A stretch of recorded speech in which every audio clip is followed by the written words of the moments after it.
Yo, it's Three Dog, and today we are going to visit Clavicus Files Shrine, and we're going to talk about the two possible rewards you can get from doing the Daedra quest, and the unique armor set you'll earn along the way, as well as the three possible outcomes you can get from doing this shrine. Now, it is north of the Imperial City, and you will see Fort Farragut on your map as you're running down the Imperial Road. So it's a pretty easy shrine to find.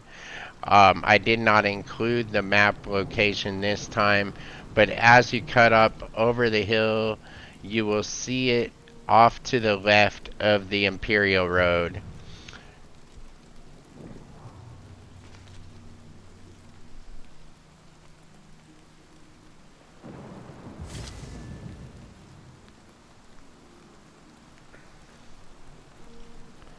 Now, making our way down to the area below, we're going to meet up with a couple of He is Files a hard master, but he supporters. delivers.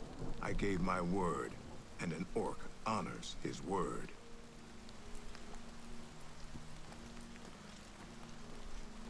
I played Lord Vile's game and lost my soul. Small loss, I think. You approach the shrine of Clavicus Vile. You should not be here unless you have business with Lord Clavicus. Shrine of Clavicus Here we File. worship Lord Clavicus. Do you have business with the Daedra? What kind of business? There are many deals to be made, even with a god. You could find great wealth or painful death. If you wish to bargain with Clavicus Vile, approach with an offering of 500 gold and hope the Lord smiles on your offering. Now, this is my level 1 character, and this is to show you what will happen if you talk to the We shrine watch as a and level 1 wait. character.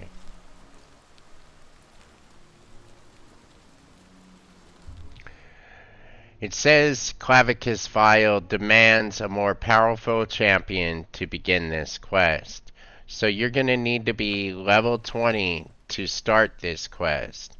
But you can find Fendisol just down the hill on the same road you were coming up before.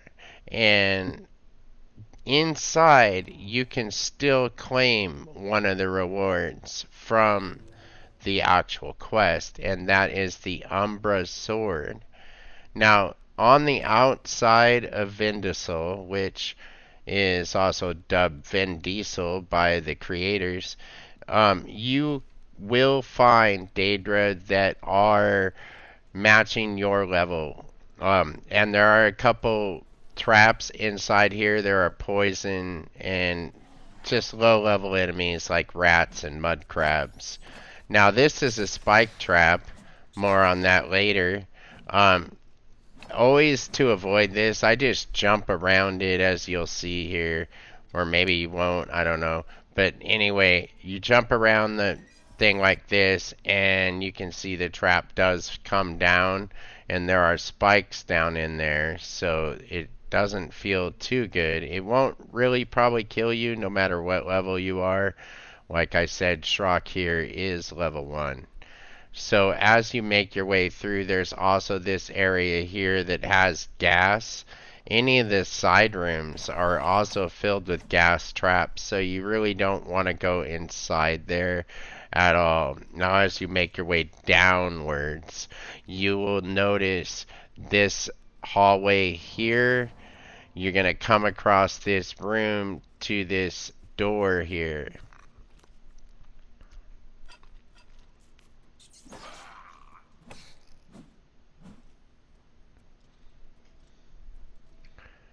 Now this door here on the other side is the way through.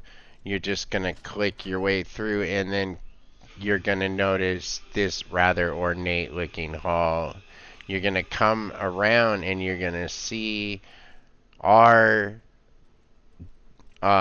quest, actually, our full quest is all rolled up into this one formidable enemy, which honestly, in Oblivion, is the one enemy that is truly worthy of our respect. As you can see, she is very formidable.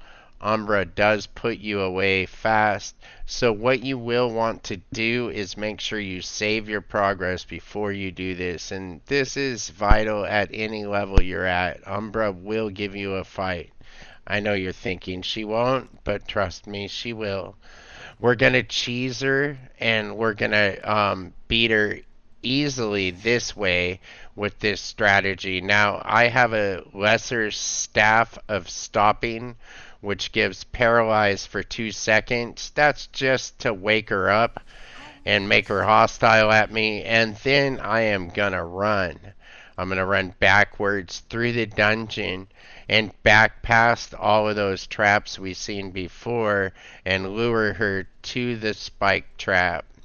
Now, so many people have done this strategy that I can't even count them, but the last person I saw do this on a video was Rifle Gaming, so shout out to Rifle Gaming for this.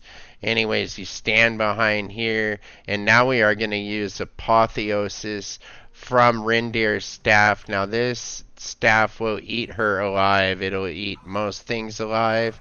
You just want to make sure she doesn't hit you. And as you see, the battle is over rather fast. So now you can collect all her armor. Her sword will be somewhere on the floor. You're going to want to look around for it and find it and make sure you bring it, because that is the main item that you need to return to Clavicus file. Now this is where it gets interesting. You can decide to turn in the sword, or you can make a couple of other choices.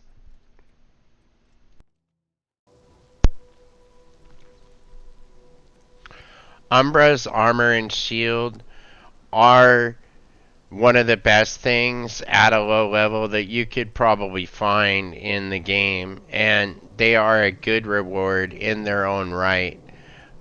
They are very solid, and they don't cost you anything but probably a reload or two if you're fighting her at an unqualified level.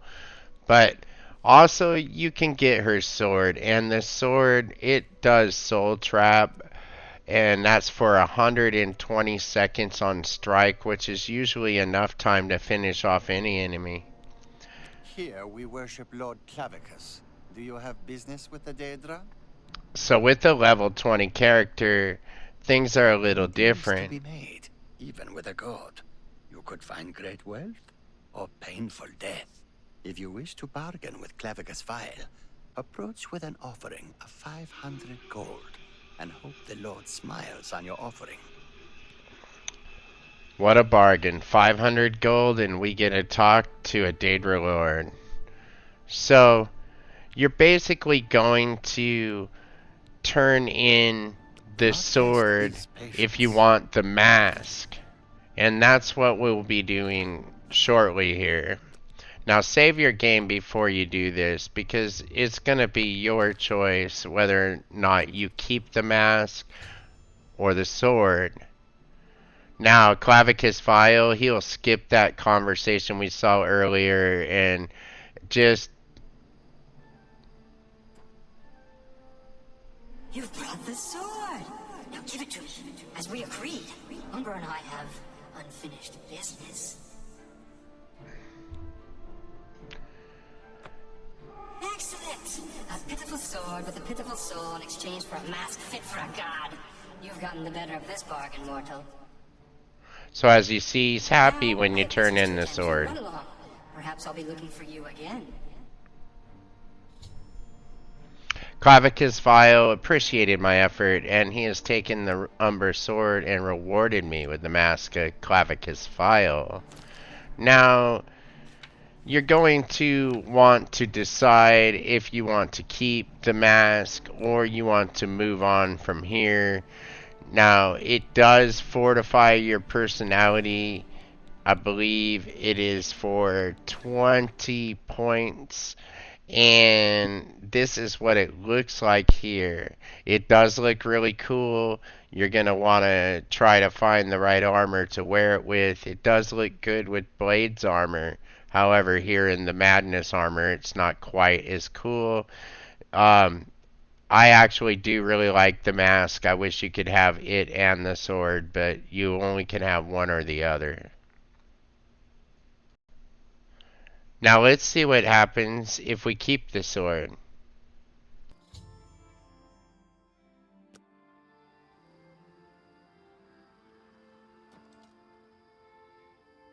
You've brought the sword. Now give it to me. As we agreed, Umbra and I have unfinished business.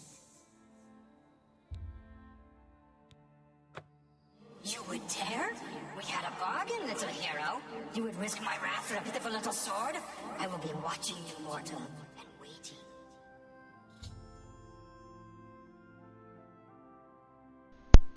So as you see, Clavicus File was not pleased that we decided to keep the sword, and as a punishment for keeping the sword, it will now weigh 27 pounds.